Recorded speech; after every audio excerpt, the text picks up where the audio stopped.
Corsica Soch, plein feu sur les associations qui font la Corse, avec Maria Lanfranc sur Alta Frequenza. Bonjour et bienvenue. On va vous parler cette semaine à travers l'association Corsica Palestine d'une série de conférences que l'association réalise en Corse. Avec nous donc cette semaine notre invité. Il s'agit d'Elias Sambar. Donc bonjour. Bonjour. Alors vous êtes ambassadeur délégué permanent de la Palestine auprès de l'UNESCO. Effectivement, oui. Effectivement. Alors c'est quoi le rôle d'un ambassadeur permanent délégué auprès de l'UNESCO? Vous savez, l'UNESCO est la principale agence de l'ONU. Son siège est à Paris depuis sa création et elle regroupe autant de pays membres que l'ONU. Donc nous sommes le 195e pays à être entré. Je dis à être entré parce qu'il y a 3 ans, nous étions encore membres observateurs. C'est une mission d'observation. Et après une bataille, il n'y a pas d'autre terme, qui a été très très dure et qui a été remportée de façon tout à fait exemplaire, avec une majorité plus qu'écrasante. Et la Palestine est devenue pays membre à part entière dans l'UNESCO. Donc nous participons à toutes les activités de l'UNESCO, qui sont des activités dans le domaine de la culture, de l'éducation, des sciences, et de la préservation du patrimoine. Vous savez que la terre palestinienne regorge de vestiges historiques et de toutes les époques. Et donc nous sommes beaucoup plus dans ce registre du politique, du culturel, pardon. Mais comme vous pouvez également l'imaginer, le culturel n'est pas dissociable du politique, puisque toute action culturelle menée aujourd'hui par les Palestiniens prend immédiatement une sorte de dimension politique, c'est sûr, mais également une symbolique politique. Là, tout le monde parle du fait que le 30 septembre, les couleurs palestiniennes vont être hissées à l'ONU, à New York, et nous avons déjà procédé à cette levée des couleurs il y a 4 ans. Et ça n'est pas simplement le fait, bon, c'est un très beau symbole, c'est pas seulement le symbole, c'est le fait que pour un peuple dont on a dit pendant des décennies, pas un mois ou 2 ou 1 an ou 2, des décennies qui n'existaient pas, que la terre entière à un moment hisse ses couleurs nationales, c'est autre chose qu'un simple symbole. Et c'est ce qui vous explique que dans les combats culturels que nous menons, nous rencontrons parfois des opérations des oppositions très très dures. Et quand on ne suit pas de près ce registre, ce domaine, on peut se dire, bon, c'est du symbolique, c'est bizarre. Ça n'est pas du symbolique. Ça va bien, bien au-delà. D'ailleurs, si c'était que des symboles, on ne comprendrait pas la violence de la riposte et des tentatives pour nous empêcher de mener ce travail. Et puis, il y a une dimension qui dépasse tout ce que je viens de vous dire et qui est très importante, qui est de permettre à la Palestine, à son peuple, d'exercer une sorte de normalité. Parce que c'est un peuple qui a été quand même, et qui demeure très largement encore, confiné, emprisonné dans les marges. On n'a jamais voulu qu'il soit sur la scène. Et tout cela contribue à dire que nous sommes bel et bien sur la scène désormais. Alors aujourd'hui, vous êtes l'invité de l'association Corsica Palestine, oui, pour mener un cycle de conférences. Cette rencontre justement avec la Corse, le fait qu'il y ait une association en Corse, Corsica Palestine. C'est pas la première fois que je viens en Corse. Voilà. Mais il n'empêche que c'est la première fois qu'on vous reçoit et que vous avez la possibilité de nous expliquer. Pour vous dire que le lieu m'est familier est très attachant. Très attachant parce que il y a une familiarité très très forte avec un peu mes lieux d'origine, si vous voulez, une ressemblance, le paysage est le même. Et je me sens chez moi un peu du fait de cette ressemblance, c'est-à-dire ce paysage est très hospitalier pour moi. La deuxième chose que je voudrais dire, c'est que il est très important de parler, de donner des détails. Vous savez, ça se comprend, les gens n'ont pas le temps de suivre. Il y a déjà 1000 conflits dans le monde, il y a 1000 sujets d'inquiétude ou de soucis. Et il est important que de temps en temps, on puisse se voir, faire une sorte de conversation élargie, qui n'est pas l'interview, qui n'est pas l'article de presse, qui n'est pas le livre qu'on peut écrire, qui est autre chose, qui relève un peu d'une belle forme d'amitié et qui crée des atmosphères très particulières. Vous savez, j'ai beaucoup participé depuis des années à des débats contradictoires. Ça ressemble à des matchs de boxe. Vous êtes sur un ring et au bout du compte, ceux qui suivent le débat contradictoire ne vous écoute pas vraiment, il compte les points. Quand vous sortez, que de fois on m'a dit « Ah, tu l'as eu, il n'a pas pu mettre un argument, et ainsi de suite ».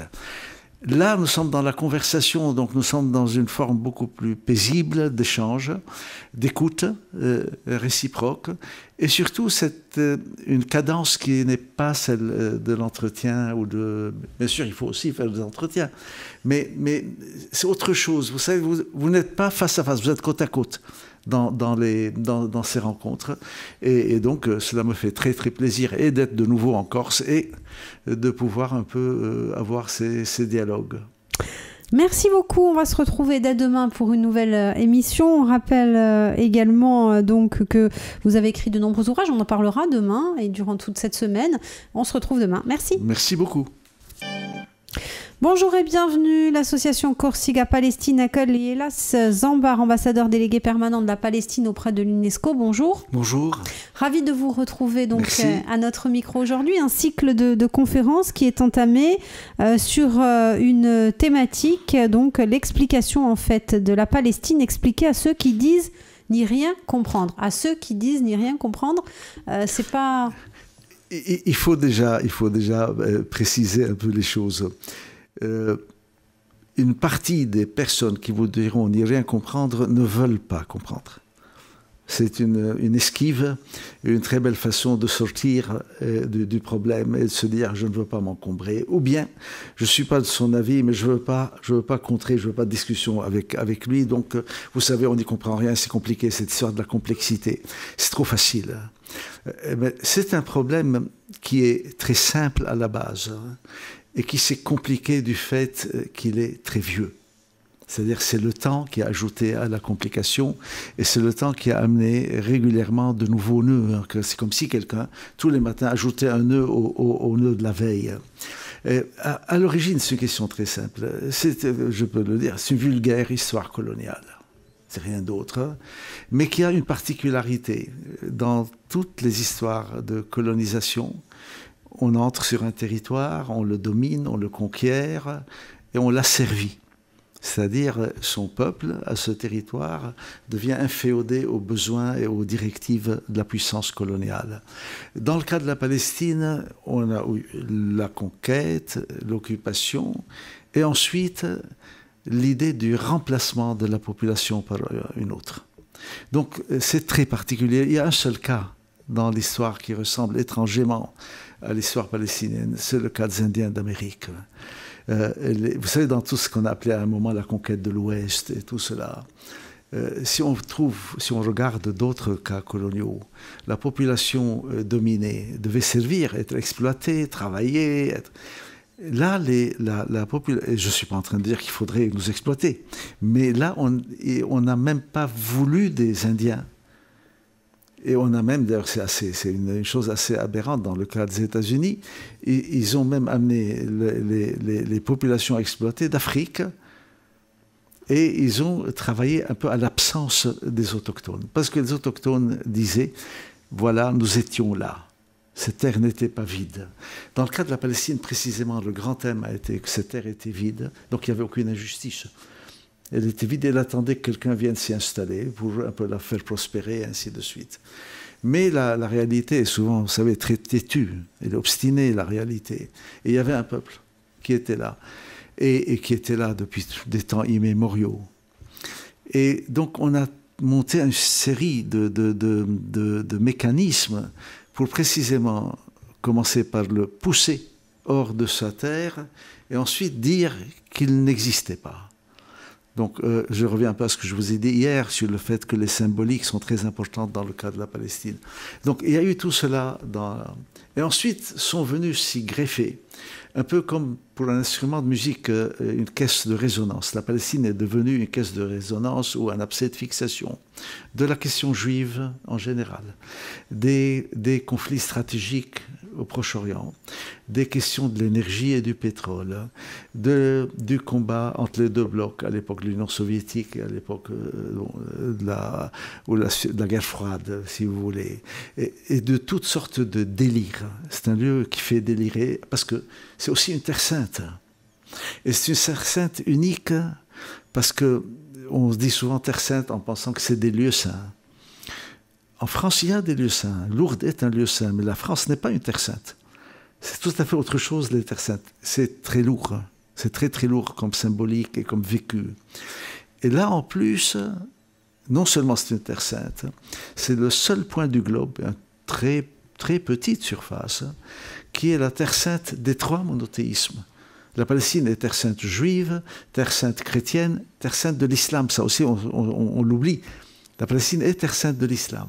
Alors vous imaginez dans ce conflit national, stratégique, énergétique et délirant, qu'en plus, vous vous retrouvez face à un conflit qui met en jeu les souverainetés divines. C'est-à-dire mon Dieu est plus souverain que le tien, et c'est d'autant plus bizarre que les trois qui disent, chacun qui dit à l'autre, mon Dieu est plus souverain que le tien, passent leur temps à dire qu'ils ont le même Dieu. Alors on ne sait pas si c'est trois dieux qui sont dans des souverainetés différentes, si c'est le même. Bref, pour vous dire à quel point il y a dans ce conflit, mis à part des choses très réelles, et des revendications absolument légitimes d'un peuple qui a besoin de ses droits et de sa liberté, il y a également beaucoup d'irrationalité dans le conflit.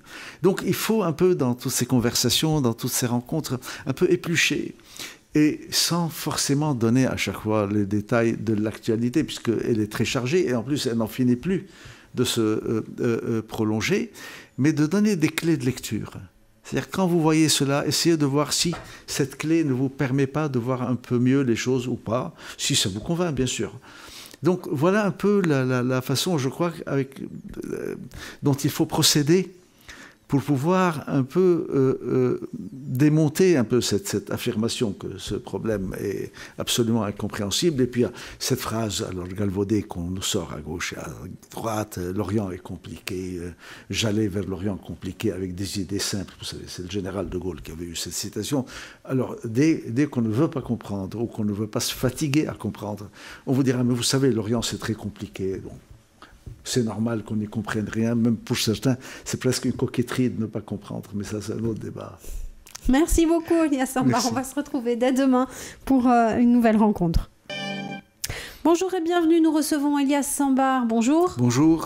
Ambassadeur délégué permanent de la Palestine auprès de l'UNESCO, je lis pour n'oublier aucun terme, donc Corsica Palestine, vous participez en fait à une série de rencontres en Corse. Vous l'avez dit, c'est très important ce type de rencontre. On est non plus face à face dans un débat contradictoire, on est côte à côte, c'est ce que vous nous avez dit en début de semaine. Oui. L'importance de la pédagogie. C'est de la pédagogie, mais c'est surtout une pédagogie égalitaire. C'est-à-dire, ça n'est pas un cours magistral, ça n'est pas la rencontre d'un spécialiste avec un public, c'est beaucoup plus cette idée dans l'égalité et donc forcément dans une forme d'amitié, même avec des gens qu'on ne connaît pas individuellement. Donc, c'est cela aussi qui marque très souvent la façon dont les choses se déroulent. Ça n'est pas un élément annexe. Et cette idée de l'égalité est très importante.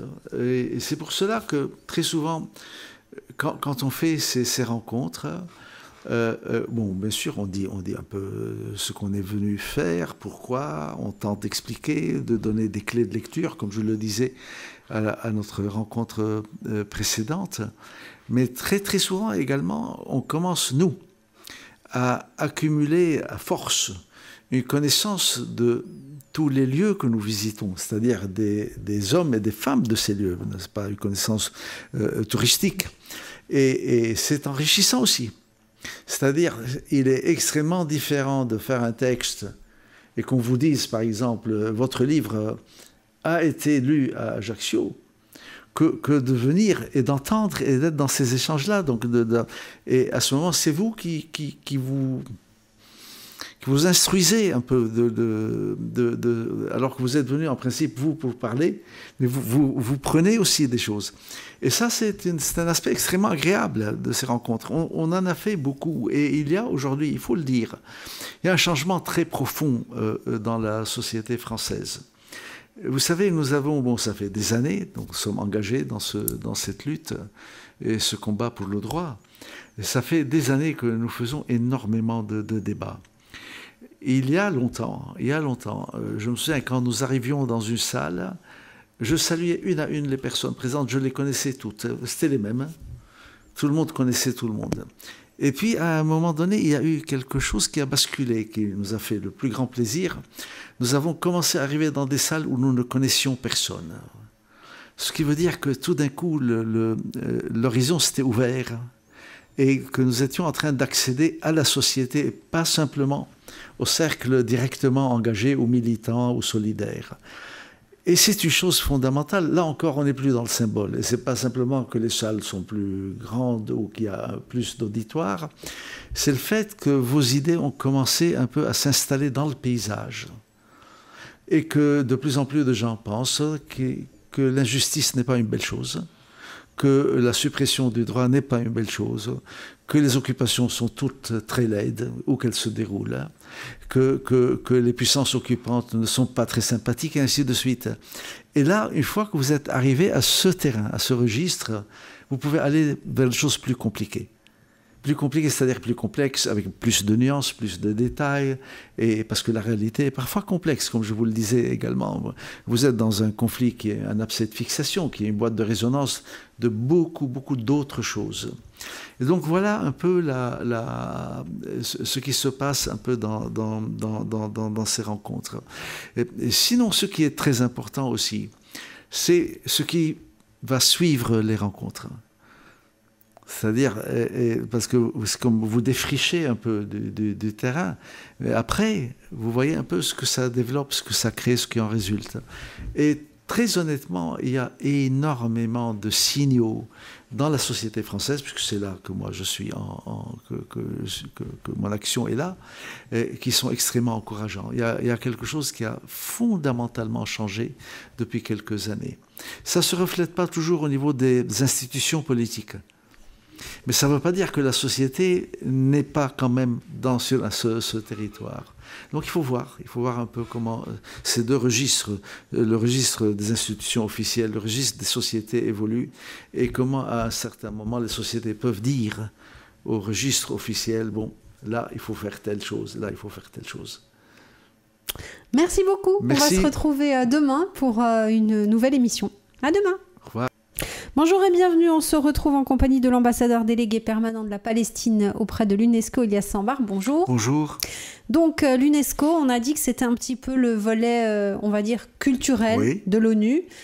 Justement, vous, ce combat culturel aussi, vous le menez à travers la poésie, à travers l'écriture de livres qui sont, les ouvrages par contre, ils sont à la frontière entre l'explication politique et le culturel. Mais quoi qu'il en soit, il y a toujours cette poésie parce que vous pensez que le message, il peut passer par la culture, c'est un vecteur de communication important. Oui, bien sûr que c'est un vecteur fondamental. Mais si vous écrivez en pensant que c'est un vecteur, vos livres seront...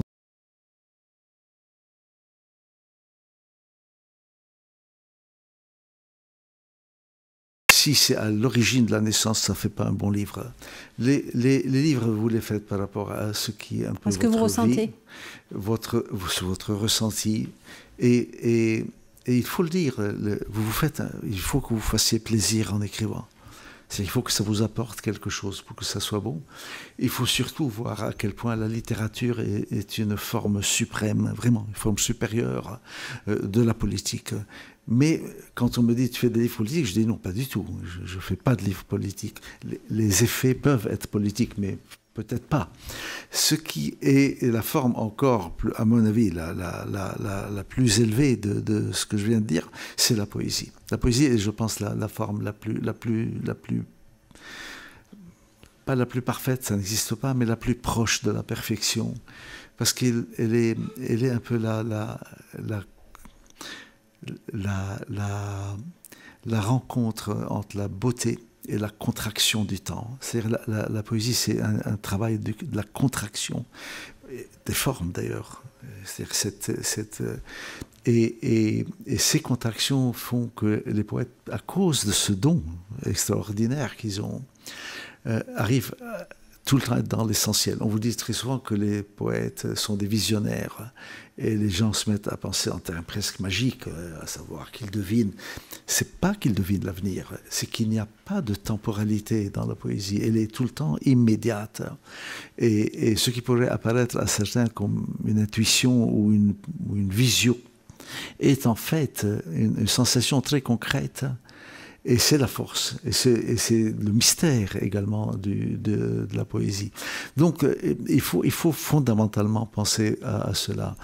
L'autre chose qui est très importante là du côté des lecteurs, et vous savez, la société palestinienne est très très sensible à cette histoire culturelle, est très fière de sa propre culture, est très ouverte. C'est pas une culture chauvine et nationaliste, étroite, étriquée. Et ce qui est très important également dans tout cela, c'est que c'est un oxygène formidable pour le peuple. Et surtout un peuple qui vit sous occupation dans une vie quotidienne de cauchemar, hein, vraiment cauchemardesque. C'est aussi un pari que la vie sera plus forte que tous les occupants de la planète. Donc vous voyez, il y a une dimension dans la culture qui est belle, mais qui n'est pas uniquement un outil, c'est-à-dire qu'elle n'est pas... C'est pas un instrument, la culture. C'est pas un outil de propagande. Non, alors voilà, là, vous êtes dans la plus mauvaise des cultures. Non, voilà, c'était justement... Bien sûr, on est d'accord. C'est important de le préciser aussi. Bien sûr, on est alors dans la forme la plus mauvaise. C'est vraiment l'idée que l'art est une très belle chose, qu'il l'aide à vivre et que tout le monde peut en jouir. Il ne faut pas non plus que ça soit une idée élitiste, cette culture. Et vous savez, il y a un immense poète qui a été considéré comme le plus grand au XXe siècle pour la langue arabe, qui est Mahmoud Darwish, qui a été mon très très grand ami et dont je ne suis pas traducteur, mais j'ai traduit quasiment toute l'œuvre de Darwish. Darwish avait une poésie sur le plan de la langue, sur le plan métaphorique, complexe. Mais quand vous voyez cette poésie complexe en train d'être déclamée devant 70 000 personnes et qui sont presque ivres à écouter, vous vous dites finalement, c'est vrai, elle est accessible, elle est complexe à fabriquer, mais une fois qu'elle est là, parce qu'elle est juste et parce qu'elle est belle, et vous n'imaginez pas, les récitals étaient des moments... dans des stades de foot, dans des parcs, on ne voyait plus les arbres. Le sol étant noir de monde. Le public grimpait, il y avait des grappes humaines dans les arbres pour écouter du poème. Et ce qui est très très beau, c'est quand vous vous rendez compte que le poète commence un poème et que la foule enchaîne parce qu'elle le déclame, elle le connaît. Et c'est ce qui a fait qu'à chaque fois qu'arrivait un nouveau recueil, qui était à chaque fois une nouvelle tentative de forme. Et je me souviens, Darwish me disait, est-ce qu'ils vont me suivre? Est-ce que cette fois, ils me suivront? Et ils l'ont toujours suivi. Et donc c'est une sorte de preuve par le concret de ce que peut être la poésie, la littérature en général. Et puis il faut dire une chose hein, qui est presque une banalité. La littérature, et c'est pas son but. Un écrivain ne veut pas... Mais vous ne pouvez pas comprendre une société autant qu'avec la littérature. Vous prenez tous les travaux sociologiques de la planète sur la Russie, lisez Dostoïevski, et vous verrez que vous aurez compris à un moment donné ce qu'était la société russe. Ce n'était pas le but de Dostoïevski. Mais il y a une force fabuleuse. Vous voulez savoir quelle était la France de la Première Guerre mondiale? Lisez La Recherche. Et ainsi de suite. Donc il y a quelque chose de très très fort dans cette... Et c'est pour cela que notre travail, bon, ça m'a fait très plaisir d'être là et pas simplement dans une ambassade politique. Le fait d'être à l'UNESCO, de pouvoir tout le temps être dans la politique, bien sûr, mais quand même dans ce registre est extrêmement sympathique pour ceux qui ont la chance de le pratiquer. Merci beaucoup, Elias Sambar. On va se retrouver demain pour la dernière émission de la semaine. À demain. Bonjour et bienvenue Corsica Palestina qui accueille Elias Sambar. Bonjour. Bonjour. Nous l'accueillons nous sur notre antenne depuis lundi. Voilà. C'est le dernier rendez-vous de la semaine. On rappelle que vous êtes ambassadeur délégué permanent de la Palestine auprès de l'UNESCO. On s'est quitté hier en parlant justement de cette force que pouvait avoir la poésie, de cette force que pouvait avoir la culture, l'art. C'est à travers ça aussi, bon évidemment, vous avez mené aussi des négociations politiques, mais pour vous, peut-être la fenêtre d'ouverture, elle est là aussi pour beaucoup. Vous savez, quand nous avons été aux négociations, c'est en 91, pour l'ouverture de la conférence de Madrid, nous avions une faiblesse et une grande force. La faiblesse, c'est qu'il n'y avait pas un seul diplomate professionnel dans la délégation qui comprenait entre les équipes techniques, les négociateurs, l'encadrement politique. Nous n'avions pas un seul négociateur professionnel. Nous n'avions pas de corps diplomatique et donc nous ne connaissions pas les règles. Mais c'était aussi notre force parce que nous n'avons pas joué dans les règles et que nous étions de la société. Il y avait des chirurgiens, il y avait des architectes, il y avait des sociologues, il y avait des statisticiens, je m'en souviens, donc des historiens. Et ça a été une délégation assez étrange. Et nous avons été aux négociations. Je pense encore aujourd'hui, malgré 25 ans, et un résultat aujourd'hui extrêmement noir. Et une perpétuation de l'occupation, un développement jamais vu des colonies sur le territoire, de ce qui devrait être le territoire de l'État de Palestine.